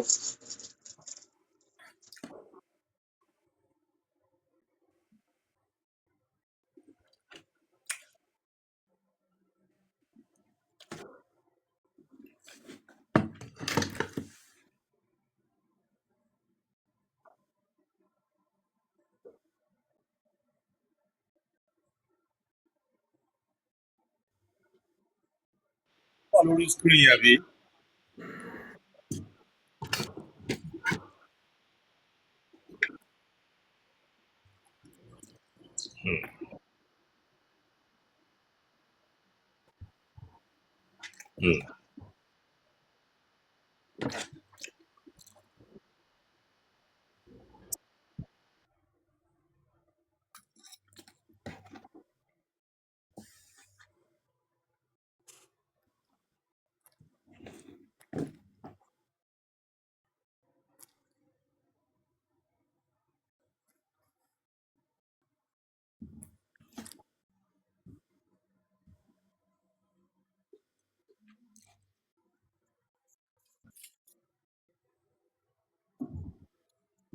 ibo náà ò ní padà dé ibo náà ò ní padà dé àní ó yẹ ká ti shut down economy báyìí ó yẹ ká ti shut down ẹ̀ báyìí ní báyìí ń sọ ó yẹ ká ti shut down economy ìyẹn ogun níjọba máa fi mọ̀ ìyẹn ogun làwọn olóbùkún yẹn máa fi mọ̀ pé kì í ṣe owó tí wọ́n níyẹn òun ló ń bọ́ àwọn mẹ̀kúnnù kì í ṣe ọ̀rọ̀ tó ń kójọ ẹ̀ náà fi ń bọ́ àwọn mẹ̀kúnnù wọ́n ń kó wa sínú ìpọ́njú àdìsún fagídí ń ara ọmọ náà pa àṣẹ ń lọ nítorí àṣà lè Hello, àti àṣàkẹ́ adẹ̀tún rí wọn bí èèyàn gidi. ẹ jẹ́ ká shut down àti economy àṣàkẹ́ ẹ jẹ́ ká shut down economy. ohun tó yẹ kán fún èèyàn kan wọ́n á wá pín fún èèyàn yọ̀ọ́dà 20 ni á wà máa pọ́n wọn lé yọ̀ọ́dà ni ẹ̀tọ́ èèyàn kan wọ́n á wá yọ̀ọ́dà pín ni fún èèyàn 20. ṣe rí ẹ má bínú kò ní jẹ land àwọn a lè protest tá a bá protest àwọn tó ti gbowó láàrin wa náà wọn ó dàrú kò yé yín nígbà wáyà wọn sọ pé wọn fẹ́ dàrú ní kinní kan ni àwọn tán fún lówó pé kán lọ dàbẹ̀rù náà àwọn náà wọn arrange àwọn tí ó dàrú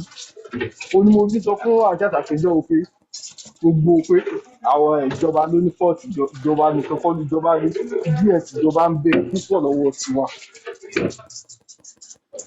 díẹ̀ tìjọba ń bẹ̀ púpọ̀ lọ́wọ́ tiwa brother tẹ́rí mi irú tó ṣẹlẹ̀ ń sìn ká ní pé àwọn èèyàn tí ká ní pé kì í ṣe pé ìjẹkújẹ olè ọ̀kánjúà ojú kòkòrò láti ilẹ̀ tí èyí pé bóyá ẹnìkan gbowó lọ́wọ́ ẹnìkan tó wà lẹ́tẹ̀lẹ̀ èyí ò rẹnu sọ̀rọ̀ ṣùgbọ́n ní ìsìn ok mo wo kinní kan ní àná kọ́ ni wọ́n mú fúlàní kan wọ́n sọ pé wọ́n bá dà lọ́wọ́ ẹ̀ ní alẹ́ bóyá bí ẹni 12 ṣàbí 12 to ṣètò 1 ni wọ́n bá kinní lọ́wọ́ ẹ̀ ni wọ́n á mú un ṣé ẹ mọ̀ pé níbi táwọn kan ti sọ pé aláwọ̀ fẹ́ tú nǹkan yòókù ti ń bẹ lára rẹ̀ ṣẹ́yìn para wa náà ní sọ pé ọ̀dọ̀ àwọn ní ti ń ṣiṣẹ́ fílẹ̀ ọ̀dọ̀ àwọn ní ti ń ṣiṣẹ́ ọ̀dọ̀ àwọn ní ń bọ̀ ọ̀dọ̀ àwọn ní ń gbé ṣẹ́yìn pé tẹ́lẹ̀yìn bá pààyàn tó bá padà pààyàn ẹjọ́ ta ló lẹ̀bi ṣèjọba náà lè tó lẹ̀bi ó ní mo fi sọ pé tàwa gangan pọ̀ a kàn gbújọba pé ìjọba ò dáa a sọ pé ìjọba dáa a sọ pé àtìlẹ́ sọ pé ìjọba ò dáa ṣùgbọ́n nǹkan tẹ́mi kan mọ̀ ni pé ọlọ́run gbogbo àwọn tí ń ní wá lára wọ́n padà mọ gbẹ́yìn fún ìwú ọ̀ràn nígbà tí nàìjíríà bá dáa ẹnu wọn àti tọmọ wọn ò ní padà tó ọ̀rọ̀ mọ́ wọ́n padà ṣẹ̀ṣẹ̀ kúrò láyé ni tẹ́mi lè níbi ká mọ sọ ìbọn ká mọ sọ pé nàìjíríà lè jà nítorí ẹ sọ lọ́jọ́ yẹn tó bí ní ẹgbẹ̀jà sọ pé kò lè jà gbígbà pé à ń ṣépè ni ọ̀rọ̀ dàbí ọ̀rẹ́ tó rọmọ ní sùúrù tí wọ́n á sọ fọ́mọ rẹ̀ pé ìwọ ọmọ ẹ̀ sóòtì sóríire báyìí ẹgbẹ́ tó mọ̀ bá padà sóríire náà bọ́mọ tẹ̀ fẹ́ sóríire gan-an ó ti gbé e ṣépè òun fi ní kò ní ìdíkà mọ gbé nàìjíríà tètè nínú tábàlà ń bú àbá Tinubu akàngbẹ̀sẹ̀ ni state government tó ń gba security allowance ẹni tó ń gba 16 billion ẹni tó ń gba 20 billion ìbò náà ń kó sí ṣùgbọ́n ọmọ tán kó bàbá Tinubu là bú ṣé bàbá Tinubu ló ṣe security bọ́dà mi nígbà wọ́n bọ́dà mi pàṣẹ ẹ̀gbọ́n pé mi àwọn fẹ́ ṣe kíní local government àwọn government tí wọ́n dà kí wọ́n sọ di gbogbo wọn tọ́jọ́ ń ṣe ó jọ yé wọn bọ̀ gbogbo àwọn tí ń da Nàìjíríà rù wọn ò padà ṣòfò tọmọtọmọ ni. àṣẹ àmì Ọlọ́run. bọ́dà mi ni mo fi sọ bọ́dà mi ni mo fi sọ fún ni mo fi sọ wá sí lọ́jọ́ yẹn pé a lè máa bú ìjọba nìkan tiwa náà pọ̀ tiwa bọ́dà mi òun náà pọ̀ ṣe rí náà. ṣe rí kì í ṣèjọba nìkan lóòótọ́ but wọ́n ti mú wa sọ́wọ́ ìmúsọ́wọ́ tó ń dẹ̀ mú wa sọ́wọ́ ní nínú èèyàn 10 wọ́n ti pẹ nìkan mọ́ra ẹnìkan ṣo tó ń pè mọ́ra ẹ̀ òun ló máa padà sára àrùn 10 ẹ̀ tó máa sọ fún wa pé wọ́n ṣe tó dáa wọ́n ṣe tó dáa gbogbo aládá wọn mọ̀ ládùúgbò wa bọ̀ tó bá ṣẹlẹ̀ tán á ti mọ̀ wọ́n náà àwọn lakọ́ máa mú sọ́wọ́ ká tó dọ̀dọ̀ wọn. ojú kòkòrò ń dára náà láàmú ni ojú kòkòrò ń dára láàmú bọ̀ a lè sọ pé àti lè sọ pé ojú kòkòrò náà. ọ̀nkú Ìṣọ̀lá sẹ́rí tá a bá bújọba àṣì mistake o níbi tí olórí bá wà tó ń jẹ́ olórí oríṣiríṣi èèyàn ni ó wà ní ọ́ndà olórí yẹn amaréèyàn tó dáa amaréèyàn tí ò dáa ẹni tí ó bá dẹ̀ jẹ́ olórí yóò lè control ẹni tó dáa àtẹni tí ò dáa yẹn tí ìjọba bá ṣe ètò tó yẹ ókè nísì ní Libya tá a wà yìí tó bá múra bí ò ṣe yẹ tó bá wọṣọ kan ìfún bá ṣe jọkùnrin tó bá jáde ní Libya tó bá wọ níkà ọlọ́pàá ó gbé ẹ níkà tí ò kọjá orúnkún tó bá wọ ọlọ́pàá ó gbé ẹ sẹ́wọ̀n pé a ti mọ̀ ní òfin ìlú wọn ǹjẹ́ yẹn lè wọ níkà tí ò kọjá orúnkún jáde a máa wọ níkà tí ò kọjá orúnkún sísàlẹ̀ níbi pé kẹ́ẹ̀tì ẹ̀ tó rẹ́ni tó máa wọ níkà gan ọ̀nà máa jì tó bá wọ sọ tí ò lápá amnes ọlọ́pàá ó gbé ẹ ní Libya bíbáyìí òkè ṣé kò sẹ́ni tó ń wọ àwọn aṣọ yẹn ni wọ́n kálukú ó wọ̀ nínú ilé tíjọba bá ṣe ètò tó yẹ pé nǹkan báyìí la fẹ́ nǹkan báyìí la fẹ́ kálukú á pa òfin mọ́ bẹ́ẹ̀ àwọn ìjọba yẹn ò ṣe ọ̀dọ̀ olórí ni ó ti bẹ̀rẹ̀ tí nǹkan kan bá ṣẹlẹ̀ Nàìjíríà nísìn olórí ni àwọn other country máa gbè pé kí ló ń ṣẹlẹ̀ ní country ẹ olórí ló yẹ kó ṣe pé eléyìí mo fẹ́ eléyìí mi fẹ́ ẹni tí ò bá ti wá tẹ̀lé ó máa rí ìjìyà tó bá tọ́ sí ṣùgbọ́n kò sí ìjìyà kankan fún ẹnì kankan kálukú wọn kàn ṣe nǹkan tó wù wọ́n ni lọ́la wípé ilé ọmọ pátì òkè nísìn ní táìmù kan gọ́fúnà kan ṣòfin pé èèyàn gbọ́dọ̀ wọ́sọ ọwọ́ kú ọ ara àwọn tó jẹ́ àwọn olórí tó ń sọ pé ọmọ ilé ọmọ kọmíṣánná ni ọmọ ilé ọmọ kinní kan ni so wọ́n ti ń tí òfin yẹn bá wáyé látòkè kálukú mọ̀ pé kinní yẹn ẹsẹ̀ ni tí mo bá ṣe ọ̀dọ̀ ìjọba ló ti wọ́ wá ìjọba ló ní kó pàṣẹ pé eléyìí dáa eléyìí ò dáa. brọ́dà àwọn kan náà wọ́n padà tó débẹ̀ tí wọ́n òfin yẹn làwa èèyàn ó máa tẹ̀lé. aláwọn kan wọ́n débẹ̀ tí wọ́n rò pé Nàìjíríà ọ̀rọ̀ wa dàbí ọ̀rọ̀ ẹ tí ń sin kinní ni bí ọ̀rọ̀ wọn dàbí ọ̀rọ̀ ẹ tí ń sin wèrè ni tí ò bá ṣe sùúrù wèrè ọ̀padà fún lọ́rùn pa. ṣe rí kíní kan tẹ́mi kan mọ̀ ní wípé tá a bá ti pín pẹ̀lú àwọn Haúsá yẹn mi rò pé a lè ìgbádùn Nàìjíríà ó difficult tá a bá ti pín torí rísì tó jẹ́ ń sọ bẹ́ẹ̀ ni wípé ṣe ráwọn Haúsá yẹn tí ó bá dásìkò òṣèlú a máa ń sọ wípé wọ́n pọ̀ jù wá lọ wọ́n máa ń lọ ọ́dà àwọn Haúsá alẹ́ Chad wá sí Nàìjíríà àwọn tó ń jẹ́ bandit tó ń jẹ́ Boko Haram sí àwọn Haúsá alẹ́ Chad ló pọ̀ jù nínú wọn èmi tí mo wà ní Libya mo ti rí a lot tí mo ti rí pé yes àwọn Haúsá alẹ́ Chad ni ló pọ̀ jù nínú wọn sẹ́ǹpá bá Chad pààlà ni tán bá ti nídìí gangan wá lọ Haúsá wá láti ilẹ̀ Chad so àwa ọkàn máa rí pé Haúsá lélẹ́yìn náà bóyá Haúsá Nàìjíríà ni bóyá kò ń sa Haúsá Nàìjíríà àwa ò fẹ́ mọ̀ á kàn rí pé eléyìí ó sá sí èdè wa Haúsá ni táàbà tí ìpín pẹ̀lú àwọn pípù yẹn torí àwọn yẹn àwọn Haúsá alẹ́ Chad wọ́n tún ya wèrè já Haúsá Nàìjíríà lọ àwọn ìlara pọ̀ fún wọn àwọn ò fẹ́ kéèyàn kan dánjà wọn lọ wọn kì í lọ skul tí bá tiẹ̀ ní kí n mọ̀ ká ọ̀rọ̀ wọn kò níye àwọn tó wọ́ọ̀sì ju Haúsá Nàìjíríà lọ to the extent táàbà tí ìpín pẹ̀lú àwọn pípù yẹn bẹ̀tà àwọn tó máa pín wa dà ibi ìbéèrè tí bàbá kan béèrè lẹ́ẹ̀kan wọ́n ní ṣé àsìkò tí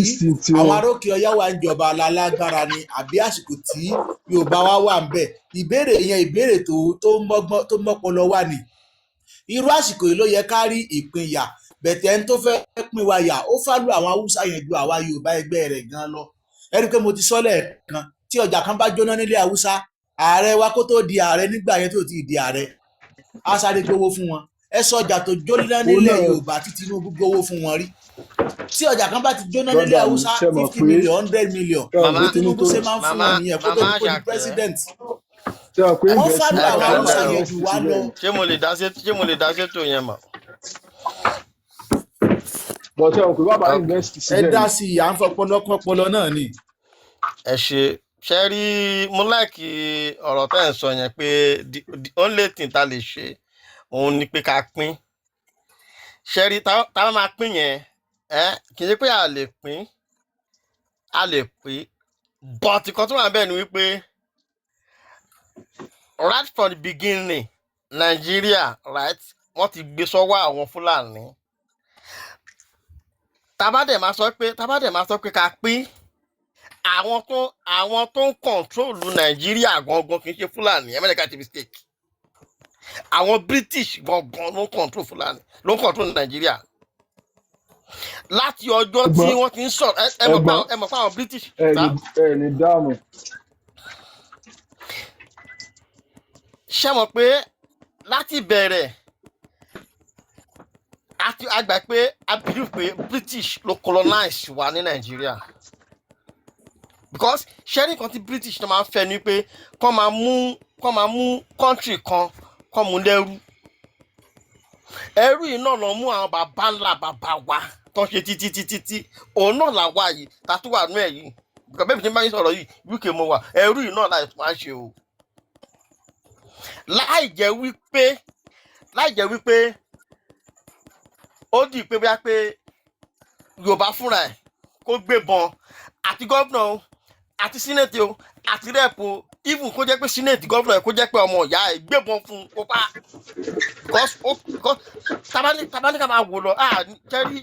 Tinubu a little blame mo lè fún Tinubu. Tabaníkà wò right from the beginning gbogbo àwọn tó ti ṣe president Tinubu mo sì ní pé ó yí perform in the sense that lórí ọ̀rọ̀ security ẹ lọ́wọ́ láti bẹ̀rẹ̀ gbogbo àwọn president tó ń fún wọn ní security ju Tinubu ni then owó security táwọn governors wa ń gbà kí wọ́n fi ń ṣe. ṣẹ́rẹ́rẹ́ tó ṣẹlẹ̀ ní Ìbàdàn yẹn tó ṣẹlẹ̀ ní Ọ̀yọ́ yẹn gbogbo ẹni mo lè fi sọ Mákindé ò lè búra ẹ̀ pé wọ́n mọ̀ ń pa Oríyọmí Hamzat kò lè búra ẹ̀ pé wọ́n mọ̀ ń pa. ṣẹ́rí game tó fẹ́ play fún Tinubu game tó play fún Jonathan tọrọ ṣíbọ̀gẹ̀ òun náà fẹ́ play fún Tinubu. Ṣèyí òun náà làwọn pípẹ́ náà ti ń sọ pé gómìnà Lagos gómìnà Ọ̀yọ́ state làwọn fẹ́ bá negotiate. Ó ti wà lágrímẹ̀ntì wọn gbogbo ìtàn bá lè fóun ní support láti ṣe president kí ló ti ń pè Oríyọmí tó bá lè ṣe gómìnà ṣàríà yẹn wọ́n máa nominate ẹ̀ lọ́yọ̀ọ́ tó bá yẹ ti nominate ẹ̀ lọ́yọ̀ọ́ ẹ gbàgbé tó kù o ẹ gbàgbé tó kù. Ẹ wò gbà tí Gúnmi wá sí Ìgbòho gbà yẹn ìgbà yẹn lọ́ ti ń survey bọ̀ kó tó di pé ó ṣe wá táwọn Oríyọmí tó dé wà ń deny pé òun mọ̀ ń pa òun ò sí ń bẹ̀ tí picture dẹ̀ gbé I mean a lè fẹ́ rán sẹ́nu ká wá tì náà torí omi bá dúró báyìí tí Ṣèyí bá dúró báyìí wọn ò lè deny yẹn báwọn mọ̀ ń pa nǹkan tó ṣẹlẹ̀ yẹn wọ́n ti wá kidnap àwọn ọmọ yẹn wọn ò lè deny yẹn. ṣẹ́rí nǹkan tó wà mẹ́rin pé táàbà dẹ̀ ṣọ́ra gbogbo tó ṣẹlẹ̀ ní tíṣà àwọn British ọmọ àti pé wọ́n gbọ́ sí ni. Ọjọ́ òlẹ̀ yìí gbọ́ táwọn British tó ń raise alarm lórí ọ̀rọ̀ security Nàìjíríà because wọ́n ti gbé agbára yẹn wọ́n ti gbé sọ́wọ́ àwọn Fúlàní. Ẹ bá gbọ́ ọ̀rọ̀ tí Babangida sọ ńgbà kan pé tó bá yẹ pé Yíbò ló sì ń jà fitafita tó ń sọ tó ń ṣe kíní kan òun lè wá sọ pé bẹ́ẹ̀ ni ṣùgbọ́n tó bá yẹ pé Yorùbá ni òun máa padà lọ́sùn ni pé òun máa padà lọ́sùn ni because àwa Yorùbá fúnra wa ẹnu wa ò kò ẹni ẹtúwo Ìgbòho tó tún fún ní security ká tún máa gbé pé wọ́n tún jẹ́ pé àwọn Yorùbá wọ́n tún tá méjì pé láéláé kí wọ́n ti máa gbé security funfun ó kì í àwọn àmọ̀tẹ́kùn àbí kí wọ́n pè wọ́n aláṣọ pupa tọ́ ń ṣe kí nígbà yẹn ṣùgbọ́n ọ̀nà àgbọ̀n gbà pé àmọ̀tẹ́kùn yẹn náà lọ́ tún gbẹ̀bọ̀dè tọ́ lọ́ ń gbé owó ṣèbí mẹ́mbà àwọn náà ló tú àṣírí ẹ̀ pé ọ̀gá àwọn lórí ọ̀rọ̀ ìyàwó ẹ̀ kó ní kó àrẹ́sì ìyàwó òun tán lọ tọ́jú igbó àbí kankan sí ṣe kìíní ìyàwó òun tán fi gbéyàwó bọ̀bọ̀ yẹn tí bọ̀bọ̀ yẹn fi ń tú àṣírí wọn á dá fún yín ṣé àmọ̀tẹ́kùn yẹn ok ẹ wo ọ̀rọ̀ Mákindé náà Mákindé yìí sí ọ̀rọ̀ àmọ̀tẹ́kùn yìí ọjọ́ tí Mákindé ti gbọ́ pé Ìgbòho pé Tinubu fún ní security yẹn ọjọ́ ìní system ẹ̀ ti dàrú ó mọ̀ pé Ìgbòho he can do and undo Ìgbòho fúnra tó ń ja ìjà yìí ọmọ ọ̀sìn Nàìjíríà náà ẹ bá dé Germany ẹ máa bá mi ẹ̀ bẹ́ẹ̀ bẹ́ẹ̀ dé Amẹ́ríkà mi àbí Canada ẹ máa bá mi ẹ̀ bẹ́ẹ̀ ìjà tó kàn ń jà yìí pé ìjà ọmọ Yorùbá mi tán pa ìjà ìtara òun ló ń jà ṣùgbọ́n àwa Yorùbá fúnra wa àmọ́ fún problem ta ní Nàìjíríà gan nìyẹn because tabaníkà máa sọ di ọ̀la Tinubu a lè blame ẹ̀ kó fi Àbújá lẹ̀ ká sọ pé nǹkan tó ṣẹlẹ̀ ní Ọ̀yọ́ yẹn òun ni kó agbébọn kó wá fèsì ẹ̀ kí ni gómìnà wà fún gómìnà sọ̀rọ̀ àwọn rẹ́pù àwọn sínẹ́ẹ̀tì kí wọ́n sí bẹ́ẹ̀ ni tọ́jọ́ mọ̀ Ọ̀yọ́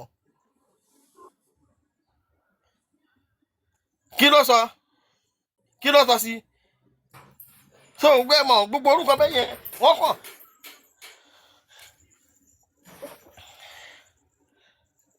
wọn jẹ́sálì àti bàbá oníjó oníkùnrin náà tó máa ń jójó ijó ẹlẹ́yà nìyẹn jó kiri then bàbá wa yìí náà tó sọ̀rọ̀ lẹ́nu ọjọ́ mẹ́ta nísìnyí